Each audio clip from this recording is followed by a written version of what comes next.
नमस्कार दोस्तों, स्वागत है आपका अपने YouTube चैनल आरपीएससी मेकर पर। दोस्तों, बीकानेर के राठौड़ों का इतिहास है वो स्टार्ट कर दिया था हमने और उसका फर्स्ट पार्ट अपलोड कर दिया गया है। यदि आपने वो फर्स्ट पार्ट नहीं देखा है तो अवश्य देख लीजिए, क्योंकि उसको देखने के बाद ही जो आज का हमारा वीडियो है वो आपको समझ में आएगा। अगर वो वीडियो आपने नहीं देखा है तो आपको कुछ समझ में नहीं आने वाला इसमें। ठीक दोस्तों, तो मेरी आपसे रिक्वेस्ट है, यदि आपने वो फर्स्ट पार्ट नहीं देखा है तो उसको अवश्य देख लीजिए। ठीक दोस्तों, उसके बाद ही ये जो सेकंड पार्ट है ये देखना। तो दोस्तों, आज के जो हमारे शासक हैं, हमने देखो जो पीछे वाला वीडियो है हमने उसमें 1 से लेके जो 6 तक के शासक थे, 1 से लेके 6 तक तो हमने कंप्लीट कर लिए थे। आज है हमारे 7वें नंबर पे हैं अनूप सिंह।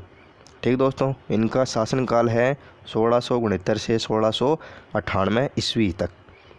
फिर देखो दोस्तों, औरंगजेब ने इनके दक्षिण अभियानों से खुश होकर माही ब्रातिव की उपाधि दी थी। किसको? अनूप सिंह को। दोस्तों इम्पोर्टेंट लाइन है, माही ब्रातिव की उपाधि किसने दी थी? औरंगजेब ने। किसको दी थी? अनूप सिंह को। ठीक है दोस्तों, संस्कृत के दुर्लभ ग्रंथ एकत्रित कर बीकानेर अनूप पुस्तकालय की स्थापना की थी। किसने? अनूप सिंह ने। क्या किया था? जो संस्कृत के दुर्लभ ग्रंथ हैं उनको एकत्रित किया किन्होंने? अनूप सिंह ने। फिर बीकानेर में अनूप पुस्तकालय की स्थापना की थी। अपने नाम पर स्थापना की थी। किसकी? एक पुस्तकालय की। फिर है कुंभा के संगीत ग्रंथों का संकलन किया। ठीक दोस्तों, कुंभा के जो संगीत ग्रंथ थे उनका संकलन किया, उनको इकट्ठा किया। हिंदू देवी देवताओं के विभिन्न मूर्तियों को एकत्रित कर उन्हें जूनागढ़ के 33 करोड़ देवी देवताओं के मंदिर में रखवाया। ठीक दोस्तों, हिंदू देवी देवताओं की विभिन्न मूर्तियां थी उनको एकत्रित किया और फिर उन्होंने जो जूनागढ़ के जो 33 करोड़ देवी देवताओं का मंदिर है उसमें रखवाया। किसने? अनूप सिंह ने। विभिन्न साहित्यिक ग्रंथों का राजस्थानी में अनुवाद करवाया। ठीक दोस्तों, विभिन्न जो साहित्य ग्रंथ थे उनका राजस्थानी भाषा में अनुवाद करवाया। किसने? अनूप सिंह ने। ठीक है, देखो एक है सुखकारिका, एक है बेताल पच्चीसी।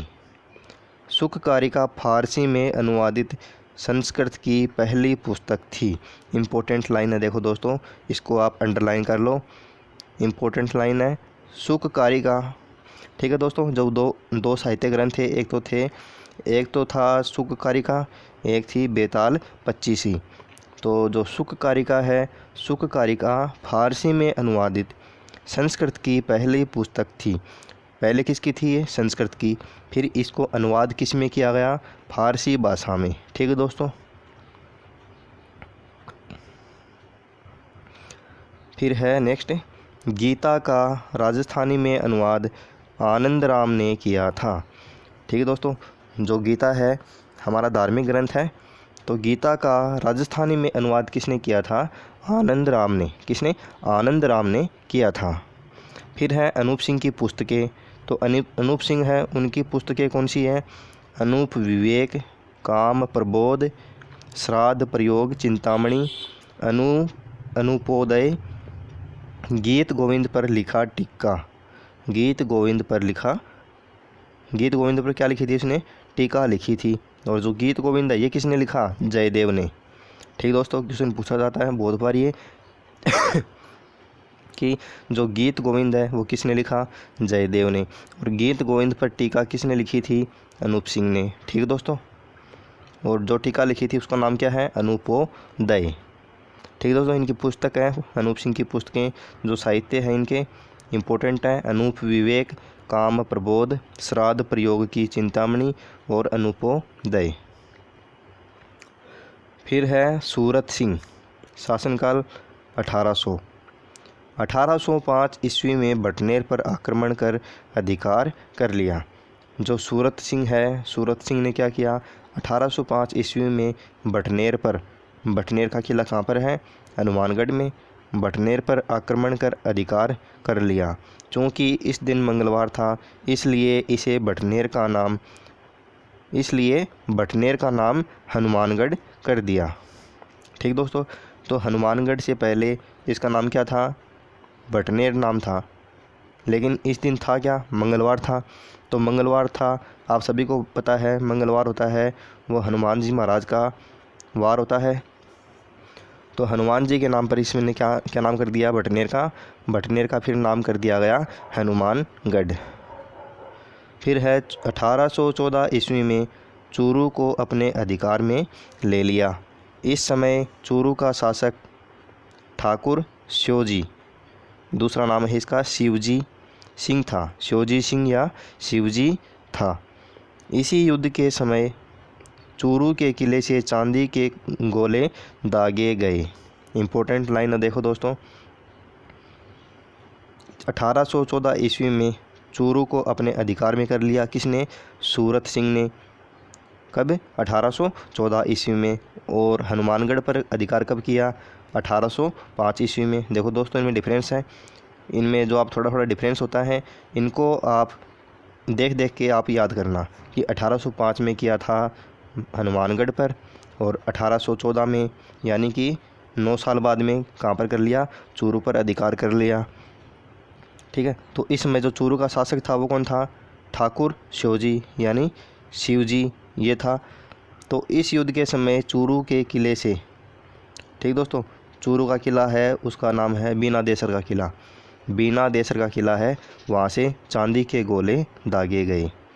फिर 1818 ईस्वी में सूरत सिंह ने अंग्रेज़ों से संधि कर ली थी। किसने?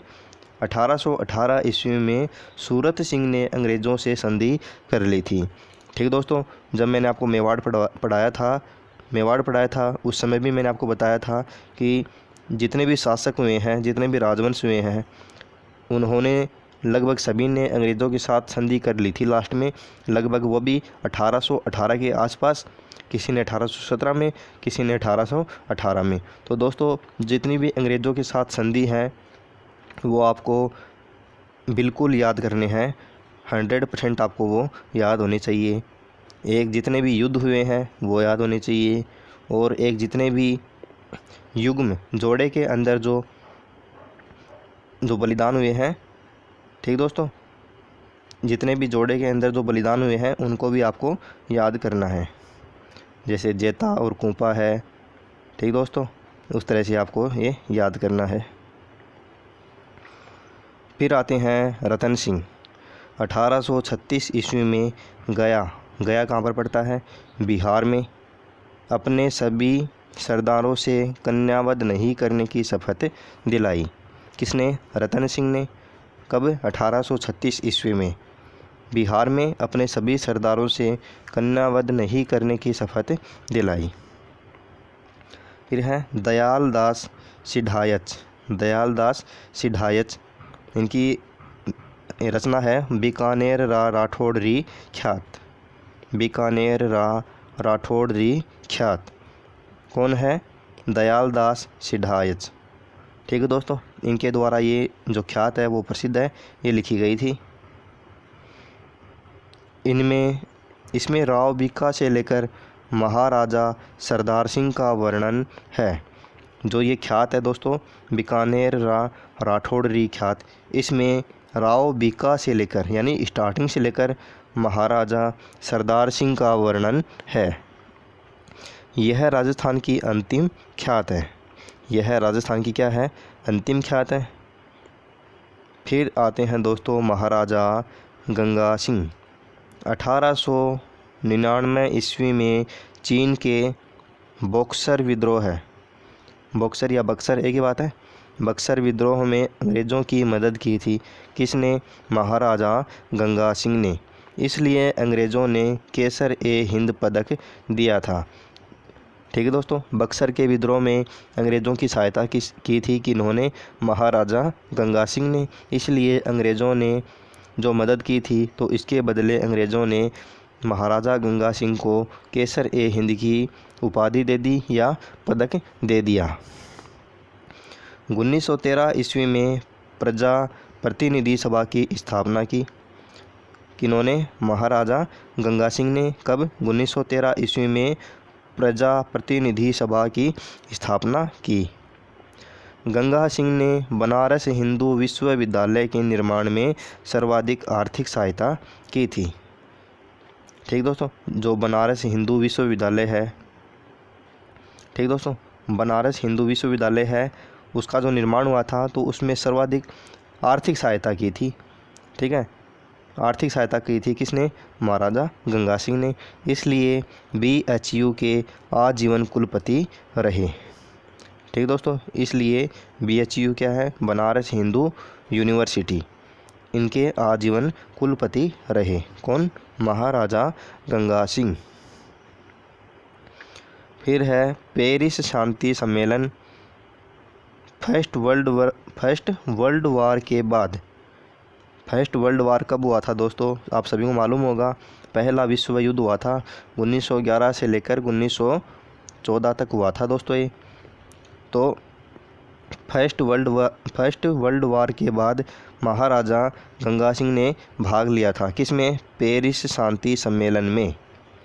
पेरिस शांति सम्मेलन में महाराजा गंगा सिंह एकमात्र राजा जो रियासतों की तरफ से गए थे। रियासतों की तरफ से एकमात्र शासक थे। कौन? महाराजा गंगा सिंह। 1921 में स्थापित नरेंद्र मंडल के पहले अध्यक्ष थे। ठीक दोस्तों, फिर 1921 में स्थापित जो नरेंद्र मंडल है उनके पहले अध्यक्ष रहे थे। 1981 ये जो 21 है इसमें स्थापित किया गया था जो नरेंद्र मंडल है, और इसके पहले अध्यक्ष चुने गए थे। 1927 ईस्वी में अपने रियासत में गंग नहर का निर्माण करवाया। इम्पोर्टेंट लाइन देखो दोस्तों, जो गंग नहर है उसका निर्माण गंगा सिंह ने करवाया था। और कब करवाया था? 1927 ईस्वी में। गंग नहर का उद्घाटन लॉर्ड इरविन ने किया था।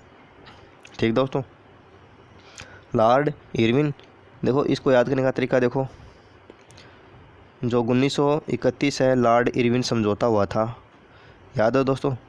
1931 में लॉर्ड इरविन समझौता हुआ था। तो 1926 से लेके 1931 तक का शासनकाल होता है लॉर्ड इरविन का। और ये बात कब की चल रही है? 1927 की। तो 1927 है, तो उस समय लॉर्ड कर्जन है वो कौन है? लॉर्ड इरविन थे उस समय। ठीक दोस्तों, कौन थे उस समय? लॉर्ड इरविन थे। गंगा सिंह को राजस्थान का भागीरथ कहते हैं। जो गंगा सिंह है उनको राजस्थान का भागीरथ कहते हैं। तीनों गोलमेज सम्मेलनों में भाग लेने वाला राजस्थान का एकमात्र राजा था। दोस्तों बहुत इंपॉर्टेंट लाइन है, बहुत गंगा सिंह के बारे में क्वेश्चन पूछे जाते हैं तो यहीं से पूछे जाते हैं कि तीनों गोलमेज सम्मेलनों में भाग लेने वाले राजस्थान के एकमात्र राजा कौन थे? महाराजा गंगा सिंह। गंगा सिंह को राजस्थान का भागीरथ कहा जाता है। गंगा सिंह की ऊँटों की सेना को गंगा रिसाला कहते हैं। ठीक है दोस्तों, जो गंगा सिंह है उनकी ऊँटों की सेना को गंगा रिसाला कहते हैं। बीकानेर रियासत के रामदेवरा, गोगामेड़ी तथा देशनोक के मंदिरों को वर्तमान स्वरूप दिया था किन्होंने? महाराजा गंगा सिंह ने। गंगा सिंह ने अपने सिक्कों पर विक्टोरिया इम्प्रेस लिखवाया। जो गंगा सिंह है उन्होंने अपने सिक्कों पर क्या लिखवाया? विक्टोरिया इम्प्रेस लिखवाया। विक्टोरिया इम्प्रेस, क्योंकि जो महारानी कौन थी उस समय? इंग्लैंड की महारानी कौन थी? महारानी विक्टोरिया, उसके नाम पर ये लिखवाया था। आज़ादी के समय बीकानेर का शासक शार्दुल सिंह था। कब? 1947 ईस्वी में जब भारत आज़ाद हुआ था तो आज़ादी के समय बीकानेर का शासक कौन था? शार्दुल सिंह था। भारत में विलय की घोषणा करने वाला पहला रियासती शासक शार्दुल सिंह था। ठीक दोस्तों, जो भारत में विलय की घोषणा करने वाला पहला रियासती शासक कौन था? शार्दुल सिंह था। तो ठीक है दोस्तों, आज का हमारा वीडियो कंप्लीट होता है और हमारा जो बीकानेर के राठौड़ों का इतिहास है यह भी कंप्लीट होता है। ठीक दोस्तों, नेक्स्ट वीडियो में हम नए टॉपिक को लेके आएंगे। ठीक दोस्तों, आज के लिए बस इतना ही। मिलते हैं नेक्स्ट वीडियो में एक नए टॉपिक के साथ। तब तक के लिए जय हिंद, जय भारत।